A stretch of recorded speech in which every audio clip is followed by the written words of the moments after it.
The greatest problem with AI is not that it's going to take your job. It's not that it's going to cause some sort of a nuclear holocaust. It's not that it is going to change our lives so much that we wouldn't be able to know or do anything. No. Well, all of those are dangerous. The greatest problem with AI is that it is a major distraction. It is distracting you from the pursuit of God. It's not that it is all that or something new, really. It's just the newest and the latest, the shiniest toy on the market. But really, it is just the end of a long line of distractions. People get distraction by the smartphone. They got distraction by the internet. They got distracted by the computer. They got distracted by the machines. They got distracted by the auto vehicles, whatever. And most humans are like babies. They want the shiny. Ooh, look at that. Right? Mommy wants to give you broccoli, but you see a piece of candy and your eyes lust after the candy. And so with AI, it is a major distraction with people borderline worshiping it. But even if you don't worship it as a god, most people are still so consumed with it. It takes so much of their time, so much of their mind, so much of their attention. AI, oh. They play with it, they talk to it, they sing to it, they use it, they feel so amazed by it. And so much of the time that should be invested knowing God, your creator, is now spent on knowing the not God that you created. It's a replacement theology, except this time instead of replacing Israel, you've replaced God. And that is the greatest risk with AI. Because after all, it's not alive, it's not a living being. Oh, I know in all of these sci-fi movies they have a consciousness, etc. But as of yet, it is simply an intelligent software. It is a tool, an asset, a helper, an assistant. Instead of you writing 5,000 lines of code, it writes it for you. Instead of you spending 5 hours on Photoshop drawing a painting, it draws it for you. So there is room for AI. After all, we have been using computers and Google and smartphones. But again, the problem is the attention and the level of significance and importance in your life. That it replaces the thing that matters most.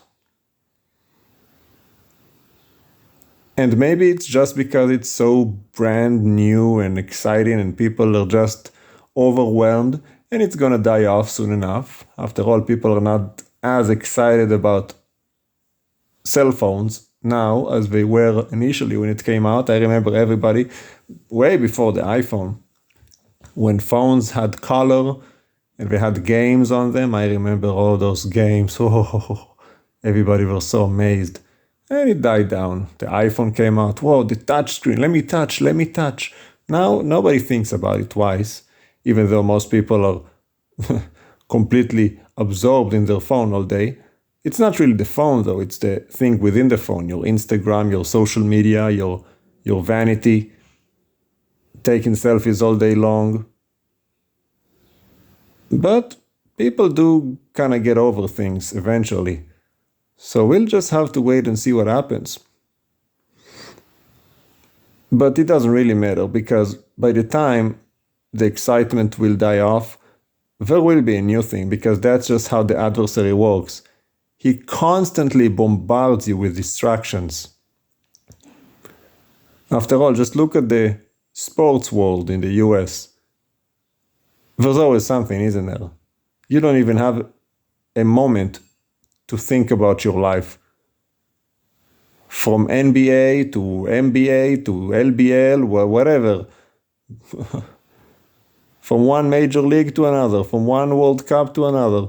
There's always something distracting you so that you don't face yourself, so that you don't have time to look up, to consider your life, to meditate on the Word of God. It's designed to keep you as a zombie, chasing your own tail all the way down to hell. And why wouldn't you end up in hell? You're a wicked and lazy servant. You haven't done anything with the things you were supposed to do. God gave you life, He gave you breath, He gave you all of this time and money and resources to do His work, and what have you done? Spent it all on season tickets to the ball game? Got drunk? Fornicated around with your spiritual sisters? Women created in the image of God, not married to you? Having babies all over the place, not raising them up in the Lord? Why would you not end up in hell? Think about these things.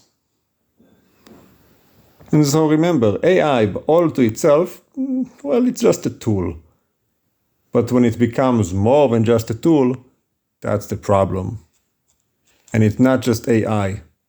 It's everything else that you make your God, that you give your attention to, your devotion to, your mind, your time, and your resources.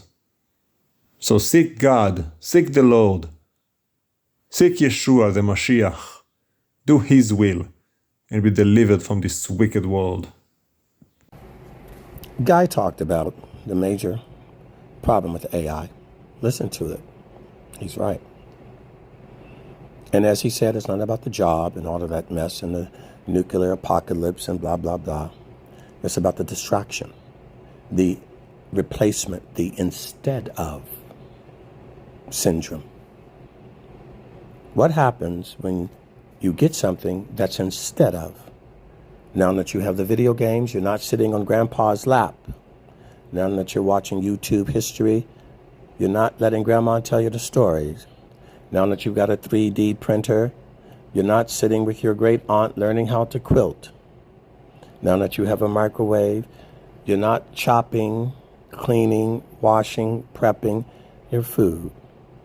Now that you've got Uber Eats, you don't go out and actually teach how to pick an avocado, how to pick an apple, how to pick a fruit, how to go into a garden and pick the herbs that you need from the ground, the basil and the rosemary, the sage. No. You keep replacing yourself, and you're replacing everybody around you. You don't have a baby, but you have a dog. You have a baby and a dog, but you spend more time with the dog than the baby. And everybody's saying, I need some time with you. Well, you're spending too much time with your friends. You're spending too much time in the golf. You're spending too much time in the bars. I need more time with you. You're spending too much time shopping. You're always with your girlfriends. I need more time with you. You go to church 5 days a week, but you're not home with your children at all. I need more time with you. They need more time. Can you cut your hours? All you do is work, work, work. You come home and you're too tired to spend time with your family because now you got to go back to work. I need more time with you. Your job is consuming you. You have no time to develop your relationships. I need more time with you. And we keep finding things to take our time away.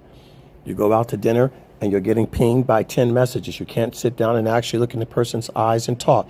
You're never with anybody, actually, because everybody that you're with, you've got the phone. And the phone takes some time from everybody.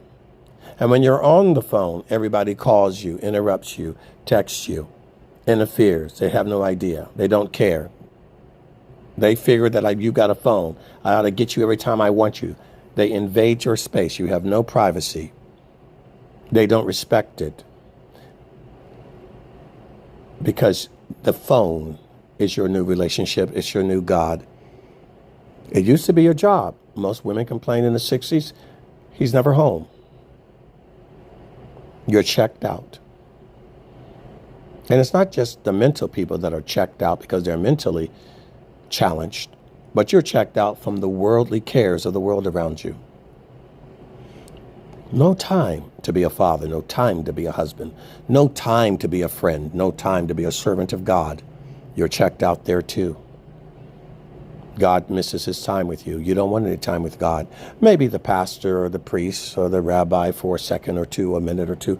Maybe a service for 10 or 20 minutes. But no, it's not going to be 9 innings at the baseball stadium that you do for the Dodgers or the Lakers.